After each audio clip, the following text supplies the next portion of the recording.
Did you hear that Bruce Arians is going to be the analyst for the Pittsburgh game, game one? I didn't know that. I talked to him probably about a month ago, so it'll be fun. Good time to see him. Time to link up with him. Yeah, but it'll be interesting. I haven't. I saw him at his golf outing that he had back in Arizona. So I know you've given Baker a lot of advice since he got here, but when training camp starts, is there anything special that you tell him or that he needs to focus on that's different from OTAs or minicamp? I think that it's just a process you go through. Training camp is different than college fall camp or however you want to qualify it. We're here. This is our job now, and I think you just wait for the opportunities that you can have the most impact with him. But really, that's everybody. I'm here to fill a specific role, and in that role, I'm comfortable. My main goal in the spring was to learn this offense, to master it, to know it the best that I can, to communicate, to ask questions with Todd, so I can be a resource for not only Todd, but for Tyrod, for Baker, for everybody, that this offense can start trending up and be as good as we can possibly be. When did you get to that comfort level with Todd's offense? I mean, it's always a working process. I think that's one thing that when you get here and the role that I'm here for, you're constantly learning, constantly taking notes, evolving, asking questions, and it's something that has to adapt. I think that's the nice thing about Todd. He's willing to tailor this thing to what we do best, the guys that we have that can make us successful, and he has a blueprint of why he's been successful in this league. We need to continue to follow that, but also tailor it to what Jarvis can do, what all of our skilled players can do that bring, the best chance for us to win a football game, because that's, at the end of the day, that's all how we're judged. Does Baker look different to you this week than he did when you left on the field? I mean, does it look like he's Without a grown? doubt, yeah. I think it, and that's one thing that I tried to tell Baker from the onset. Every single day he's going to slow down. He's going to get more comfortable.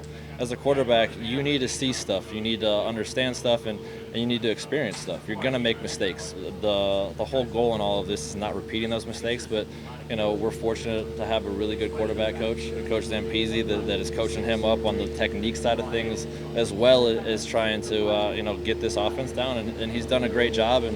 And is there going to be bumps? Of course. But I think he's done a really nice job of coming out here and having a great control of this offense in a short period of time.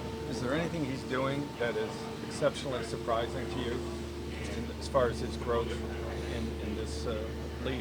No, not yet. I mean, all that matters and how we're judged is what happens when you step foot on the field for games. And, you can see he has those innate abilities, when he steps on the field, proven with his college film that he can go to another level and an added dimension. And he's the number one overall pick for a reason. So he has those attributes that you look for in a franchise quarterback. He just has the luxury of having somebody like Tyrod Taylor to help him along and not put pressure on him and say, okay, well, you got to go out there and play right now.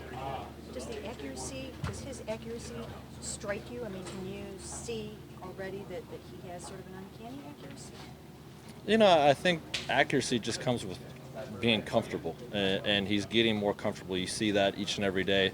There are certain routes that are asked of you in the NFL that are different in college, and he, had a really good accuracy in college. I imagine his completion percentage was high. I don't know what it was, but yeah, you can see his arm strength, all of those things that you look for. He has everything that checks those boxes, and a lot of that, people get caught up in arm strength. A lot of it in this league is making sure your feet are right, and he's working on those little nuances, those different things that are asked of him. And again, being able to rely on somebody like Tyrod, being able to rely on somebody like Ken Zampese and Todd Haley.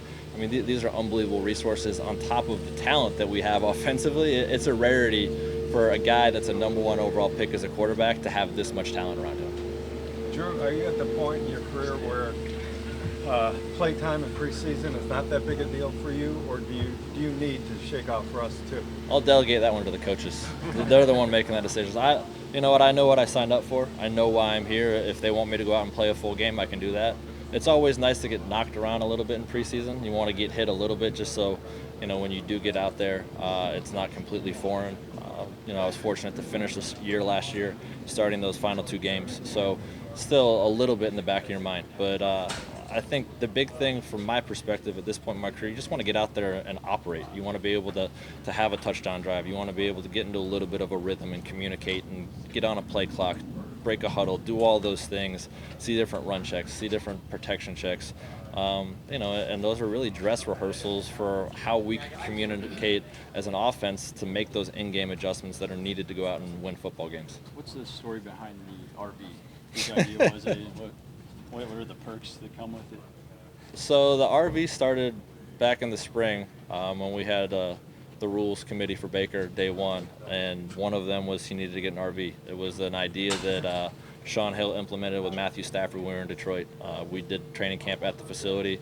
It's parked in the back. It's just some place that you can go. You can get out of these four walls that start to close in on you after a period of time.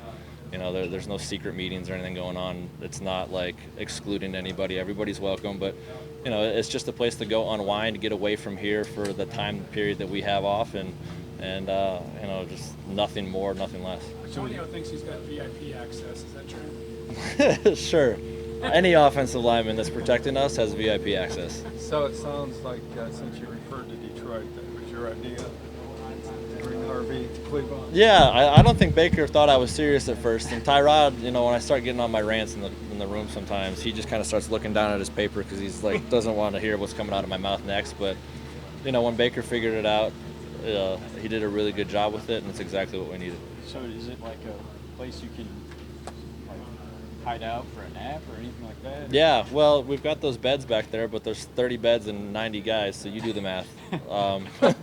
It's not, the odds aren't in your favor, but it's right next door. It's got a TV in it. Supposedly we're going to try and get some video games in there, but it's literally, like I said, just a way to get out of this building to go get your mind away from football and do whatever you need to do to get ready for practice. Is it funded by everybody or the least experienced player? I think you know the answer to that question. It's not funded by anybody. Well, if it is, you'll have to ask Baker. I don't know who it is. All I know is it's parked outside and it's for whoever on offense wants to go in, and maybe defense. We'll see. You haven't written a check for it. I will not be writing a check for it. Hey, Drew, you've been around a little bit. When you get the news about Josh Gordon so close to training camp, can that be a jolt, and how do you overcome something like that? I think at the end of the day, we're in this together. We've been around him for a short period of time, some people longer than others, but you're concerned about the human being. And I think that's first and foremost what has to take precedent. And whenever Josh shows up, we'll all welcome him with open arms. Everybody under this tent knows what he's capable of. And he is an added addition to any roster. So whenever that time is that he shows up, it's going to be great, and we're going to look forward to having him. When Haley, adjusts to each quarterback, as you said, Tyrod and Baker do a lot of sprinting out and moving. I knew where you're going with this, yeah. And you're not that. So is there an abrupt change when you're in there, or will we see that in the game? We'll see. I think it's up to Todd. If you go back, though, 10, 11 years ago, I actually had a faster 40 than Baker. So I don't know if that equates to anything. But my running days are far behind me. But I think that's the nice thing about this offense. It can adapt to whatever you want it to be. And the beauty of it, even more so than that, is when he gives you that leeway on no huddle stuff. I know, there's a lot of carryover to what I was doing with BA and his system. And this, you see it morph a little bit. And everybody, for the most part, does similar things. But there's a lot that carries over in this offense, which is exciting for me because I didn't have to learn an entirely new offense. There was a lot of things. There's different code words. There's different stuff that goes along with it. But from that standpoint, I can tell Todd, hey, this is what I like. This is what I like. This is what I like. I don't need to be doing read option stuff anymore, nor would they probably want me to. So it works out for both of us. A couple more? In terms of the way Mayfield executes the quarterback position, you are in as good a position as anybody to know what's in his skill set that made him into a major talent. What is in his skill set that makes him a major talent? Well, I think it's the entire package. You look at what a quarterback can do, and there's been many guys that can throw a football through a wall, that can run a 4.5, 4.6. It's when you can combine all those things, and I always say I think the true measure of a quarterback is you ask his teammates what they think of him. It's those 10 other guys in the huddle that matter most, because you need to be able to take those guys and make them play better than they think they're capable of, and he has those things. You can see those little things, the authenticity behind the way that he goes about his work and the way he acts. I think that's what separates him from most.